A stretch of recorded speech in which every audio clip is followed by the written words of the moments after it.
তার ভিতরে রয়েছে পক্ষী।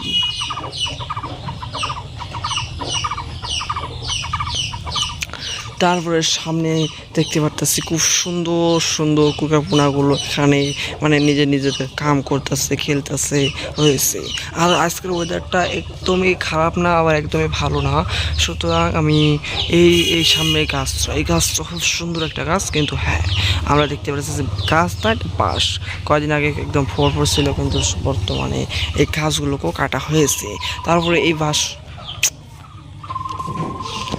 হ্যাঁ, এই বাঁশটা আমরা দেখতে পাচ্ছি। এই বাঁশটা কাটার পর সাধারণত চট্টি তোলা হয়েছে, মানে এই চট্টি ওই যে ওখানে কলপাটটা বেড়া দেওয়া হবে। আর এখানে খুব সুন্দর সুন্দর গাছ লাগছে। সাধারণত একটা হচ্ছে বেগুন গাছ, একটা গাছ বেগুন আছে কি নাই আমি এখন দেখতেছি। হ্যাঁ, ওই দিকে একটা বেগুন রয়েছে, কিন্তু বেগুনটা খাওয়ার উপযোগী নয়। তারপরে এখানে দেখতে পাচ্ছি আমরা আরেকটা বেগুন গাছ। সাধারণত এই বেগুনগুলি আমরা খাইয়ে থাকি, এমন না যে এই বেগুন খাই আমাদের লাইফ চলে, এমন কোনো না। মানে এই বেগুনগুলো সাধারণত মাঝে মাঝে আমরা খাই, আর বেশিরভাগ আমরা বাজার থেকে মানে কিনে আনি আর কি। হ্যাঁ, তারপরে এই যে এখানে খুব সুন্দর সুন্দর ফোনাগুলো মানে ছিল আর কি।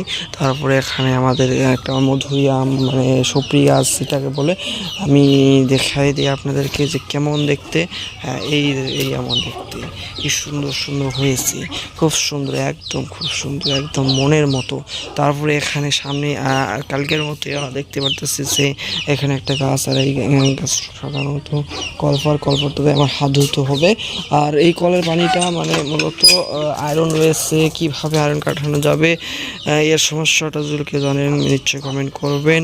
এই কলটা সাধারণত 3 বার বসানো হলো, এর আগে 2 বার বসানো হয়েছিল। এই জায়গায় বসানো হয়নি, অন্য জায়গা থেকে এখানে নিয়ে আসা হয়েছে। এরই পাশে এই যে মোটর পানি, এই মোটর পানি কিন্তু ক্লিয়ার, কিন্তু এই কলের পানি অতটা ক্লিয়ার না। কিসের জন্য সেটা বলতে পারতেছি না। একই মেকার বসেছে, কিন্তু তারপরেও এমনটা আমরা কেন দেখতে পারি? হ্যাঁ, কিন্তু এই মোটরটা সাধারণত বর্তমান নষ্ট হয়ে গেছে, জানি না কোন দিক দিয়ে হাওয়া নেয় সেটা আমি এখন বলতে পারতেছি না। তারপরে এর উপরে আমাদের যেটা কারেন্ট যেটা সেটআপ তারপরে আমরা গাছ, এটা এই গাছ মানে সাধারণত বহুত ভয়ানক আম ধরছে, মানে খুব সুন্দর খুব মিষ্টি আম ধরছে। সাধারণত মিষ্টি আম তো অলরেডি মিষ্টি হয়। তার উপরে আমরা হ্যাঁ এখন সন্ধ্যা হয়ে যাবে, আর আমরা কি করব সেটা ভেবে পারতেছিলাম না।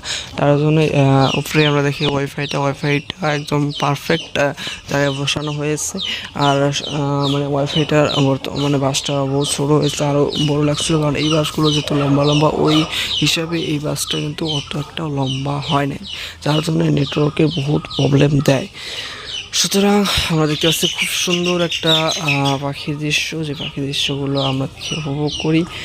আর আমার ভিডিওগুলো সাধারণত কোনো কাট হয় না, এভাবেই চলতে থাকবে। আর আশা করি ফিউচারে এমনভাবেই চলবে, কাট বেশি আমরা করব না, যার জন্য আমরা একটা মানে লাইভ ফুটেজ যেগুলো হবে সেগুলো আমরা দেখতে পারবো।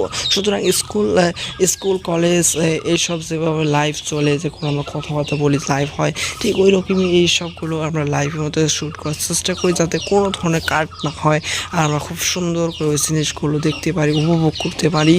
সাধারণত যেগুলো আমাদের কাট ভিডিও আছে, যেগুলো মানে এডিট করা হয়, এই এডিট করা ভিডিওগুলো আমাদেরকে মানে একটা ডাউট থাকে যে কী বা ছিল, কী বা কেটে দিয়েছে, কিন্তু এই ধরনের ভিডিও কোনো থাকে না, যার জন্য আমরা কিন্তু একটা ভিডিও দেখতে পারি। সুতরাং হ্যাঁ, আশা করি আপনারা সবাই ভালো আছেন। আমি এটা বলতে ভুলে গিয়েছিলাম, কারণ আমি ডাইরেক্ট আজকে দেখেছিলাম যে আপনার যে গাছ হচ্ছে, এই গাছটার একদম মানে মাঝখানে কী করেছে, খরল করে এখানে পক্ষী হ্যাঁ বাস করে। আমার মানে কমারও তো একটা ইচ্ছে না বন্ধু সকল। আর যারা SMS বুঝেন না, আমিও সাধারণত SMS ওদের বলে বলতে পারিনি, কারণ আমি সাধারণত আমাদের যেটা ভাইটা ভাষা যেটা হয় এটা বলি, কিন্তু বাংলা কথা আমি অত একটা ভালো করে পারি না, কিন্তু হ্যাঁ চেষ্টা করি আর কি যাতে বলার জন্য।